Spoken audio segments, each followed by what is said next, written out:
it, guys, it's Thursday, and what a beautiful day for some baseball, so that's what I'm going to bring you. I made mention on Monday during the Pro-Am video that we're starting an MLB 17 The Show series, and today is the first video for said series.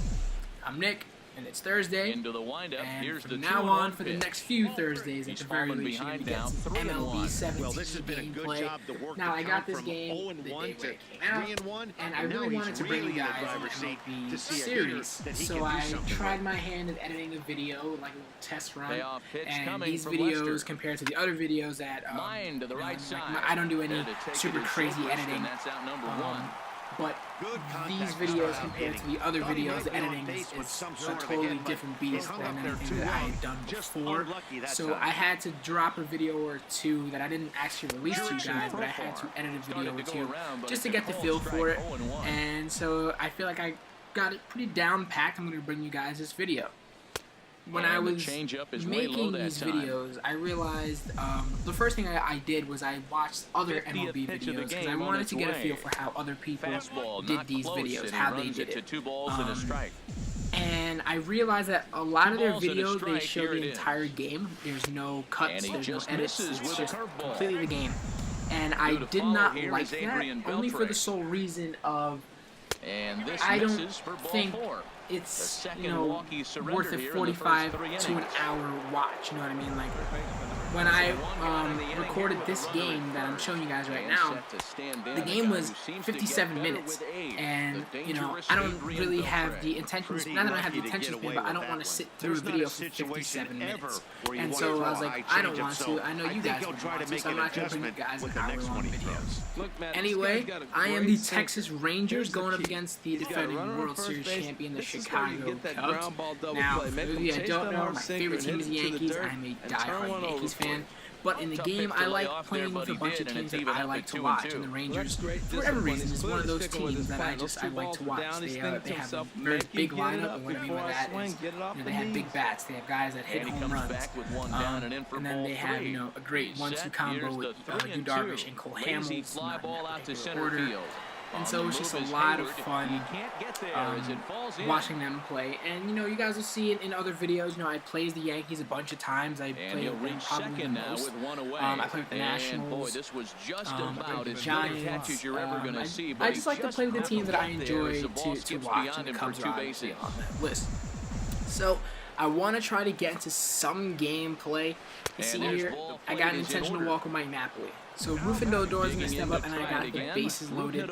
Now, it's still early on in the game, but you notice in the top left corner where the scoreboard is, he's thrown 63 pitches already through 2 2/3 innings, which is an incredible amount. When I pitch, I like to keep it to 15 an inning. You know, that's what I try to aim for. I aim under 15. When I'm hitting, I like to make him throw at least 15, and I obviously made him throw on average about 20 plus pitches an inning. I have the bases loaded, so it's a great opportunity right here for me to try to get something going. It's a 3-2 count, so I can be aggressive, but I can also be kind of passive because a walk brings in a run, a fly ball brings in a run, and this does not bring in a run. Here we go, double play, 4-6-3, and the inning is over, and he's able to work himself out of danger. But it is a little... It's a good sign that I was able to get the base loaded early on in this game. We're going to fast forward now to the top of the 6th, and once again Mike Napoli stepping up, and he sends a shot deep to right field. This one really has a chance of getting out of here. Falls short, it bounces off the wall, off the ivy. I'm going for 2, and I know it. Let's try it. We'll go for 3. We'll take a chance, and I'm in there well ahead of the throw. So this right here puts us in a great position. A ground ball could get us a run. A fly ball could get us a run. A single or whatever else could also get us a run. We're at the top of the 6th, so at this point, you know, we're really at a point in the game where I would like to score some runs. And you see here I went to the hitter's view to check how he's playing the infield. He's playing the third baseman in, so he's protecting against possibly a sacrifice bunt to try to get the run in. He's playing the infield in, which I totally get, but it's only the 6th inning, so you have some time to work. He throws a good pitch up and in. It's one of those pitches that it's hard for a lot of hitters to resist. A good fastball up.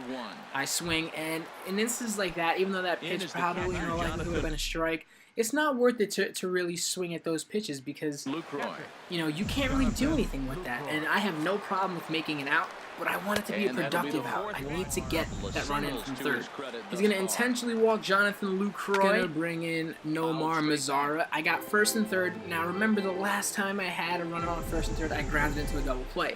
So when he gave me the intentional walk last time, it worked. So he's probably hoping the same thing will happen. But a little thing to kind of take into consideration here is he's thrown 108 pitches. So his pitcher's tired, and because his pitcher's tired, the accuracy is not going to be there. The velocity on some of his pitches, the break on his off-speed pitches are also not going to be there. I'm able to work the count into a 3-1 count. I would love to get the bases loaded. He's throwing a pitch inside. I couldn't help but swing at it. I was a tad early. If I would have swung, I think if I would have swung, you know, if I would have timed it a little bit better, I would have at the very least got the runner in from third on that swing right there.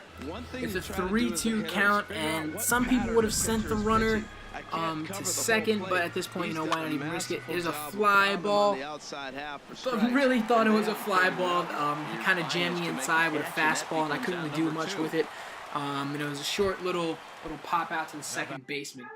Elvis Andrus is stepping in right now. I got runners on first and third. Elvis Andrus is speedy, so I could maybe drop down a bunt, and with 2 outs, you wouldn't really expect me to drop down a bunt, go for that suicide squeeze to get the runner in. I think I can make it with Andrus. But, you know, I don't know. Do you want to risk it? Do you not want to risk it? I'm gonna try to see maybe if I can get myself into a good hitter's count to force him to throw me a pitch to hit. Right there is a great pitch. A lot of people like to swing at that. I like to swing at that from time to time, but I was able to lay off. And you see there, he threw a pitch in the same exact location, except he threw a sinker, and he really got me to bite on that one. If I wouldn't have swung at that, would have been 3-1. So here we are, 3-2, 2 outs, runners on the corners in the top of the 6th of a scoreless ball game. I'm looking for something to hit, but I'm also going to try to be a little patient. And so here's the pitch. I guessed it properly. He's throwing a fastball up. A lot of people love to swing at those, myself included, but I didn't bite. So we're going to bring in Yu Darvish. And I know some of you that watch baseball, that play the baseball games, are probably like, why would you let Yu Darvish hit bases loaded with 2 outs on top of the 6th in a scoreless game? And for me, it was simple.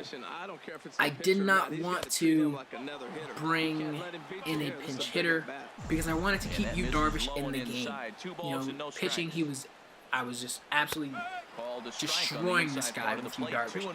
Strikeout after strikeout. You see here at this point, I only gave up 2 hits through 5 full innings so far with Yu Darvish, and you know it's successful. But this is the 2nd time in the game that I was able to get the bases loaded, so that's a good thing for me. So I feel like I'd be able to put myself in a position where I could probably, you know, do something and score a run before the game is over. And so I'm gonna keep Yu Darvish in there because I want him on the mound. You know, you have to kind of think of the game long term, even though it's the top of the 6th inning. I would rather have my starter in who I know is going to keep me in it than take him out and bring in the bullpen. And against a lineup like the Chicago Cubs lineup, you do not want to take any chances. The 3-2, 2-out, bases loaded pitch. I smash it to right field. Obviously, I didn't smash it. And for the 2nd time in this game, he's able to squeak out of a bases loaded situation.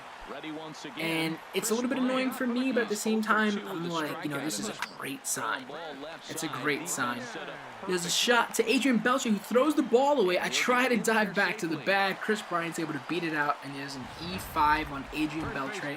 And just like that, they got a runner on base. That was only their 3rd runner on base up until this point. I had not given up a walk. I had not hit a batter. But I did give up 2 hits early on.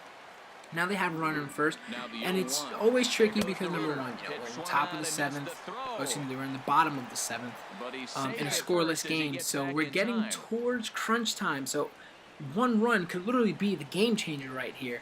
And again, you know, these guys got so many heavy bats. You know, Chris Bryant's one, Rizzo at the plate, even though he just struck out, is another one. And I'm really just trying to, I don't want to say I'm playing it safe, but I also don't want to risk anything as I give up a single to Kyle Schwarber in the left field. Now he's cooking. He's got a runner in scoring position with Chris Bryant being on second. He's got a man on first, and there's only one out. So the one good thing about this is it does set up the possibility of a double play for me, but you know, we got the runner into scoring position, and I would love to get out of this inning unscathed because this game so far has been tightly contested. I threw a pitch, I believe it was a cutter inside. He smashes that to center field. He's going to tag up both runners, and both runners are going to be safe. Aiden Belcher bobbled the ball again. I don't know what's up with him today. He's really he's fucking up. Now he got runners on second and third, and Wilson Contreras is coming in. Now luckily I've kind of gotten past all the big bats, but Wilson Contreras, you still want to get this guy out. You know, 2 outs in the bottom of the 7th in a scoreless ball game. I want to put myself in a position to keep on winning. You see here, he's actually being patient this at bat. You know, those are 2 really close pitches that I was almost positive he was going to swing at, but didn't.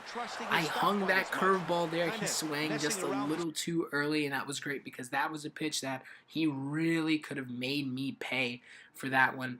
And that, you know, at this point of the game, is crucial to make sure that, you know, you keep yourself in check, in a position to win the game. Right now, I'm not doing that. It's 3-1. I have to make a pitch here. He chases that one out of the zone, and I was surprised because this at-bat, anyway, he was being really, really patient. I'm going to try to challenge him again. Fastball up and in gets him, and I'm able to tiptoe out of danger, and that was a close call. That was a real close call. Fast forward to the top of the 9th, bases loaded again with 2 outs. Mike Napoli's at the plate. He has Carl Edwards Jr. on the mound. And like I said to you guys before, you know, it was a nice little thing for me to be able to get, you know, the bases loaded 2 other times before this, so I'm feeling really confident. So he has to make a pitch here to get me out of the inning, or a pitch that I can hit, and instead he bounces it to the backstop. I had Carlos Gomez on third. I'm sending all the runners, and Carlos Gomez is going to score in the top of the 9th inning with 2 outs on a pass ball, and that was huge. Fast forward to the bottom of the 9th, we got 2 outs. I brought in my man Sam Dyson to shut the door. Anthony Rizzo is going to foul off the pitch. He was a little early on that pitch, but that's also a pitch that, you know, even if he hits it, I'm not really in any danger with it because of the location of the pitch, because of the movement of the sinker. You know, at best, he might have hit a single. You know, to the opposite field. There's a slider inside that he's just way too early on. He has to get some fastball. 1 and 2 with 2 outs. I'm trying to shut the door on this game, throwing a fastball up and in, and he's able to foul it off. That was the one pitch that he just couldn't stop swinging at all night. He couldn't stop. I'm going to challenge him with a sinker down low, changing the eye levels, and I'm able to strike him out. And that right there is the game. It was a very, it was kind of a competitive game because of how long it took me to score a run and the manner in which I scored a run, but it really wasn't competitive. It wasn't too competitive. You know, I was able to get a lot of runners on base. I was able to draw a lot of walks. I had 5 hits. I put him in dangerous positions 3 times, and I finally, I don't even want to say I was able to make him pay. He kind of made himself pay on the 3rd time. You know, he threw the breaking ball into the dirt, and I just decided to take the chance with 2 outs from the top of the 9th to go for it. And I did. And this is the end of our first MLB 17 The Show video. I was super hyped to finally get this video here for you guys. You know, if you like these videos, leave a like. I got MLB videos coming for you every day. We just dropped the Call of Duty videos yesterday. I got a really cool Pro-Am for you guys. I'm also going to give you guys another video tomorrow talking about the E-League for NBA 2K18. So, hit subscribe, turn on post notifications so you get all this banging new content. And I'm out, guys. No errors. Peace. They left 4 men on base.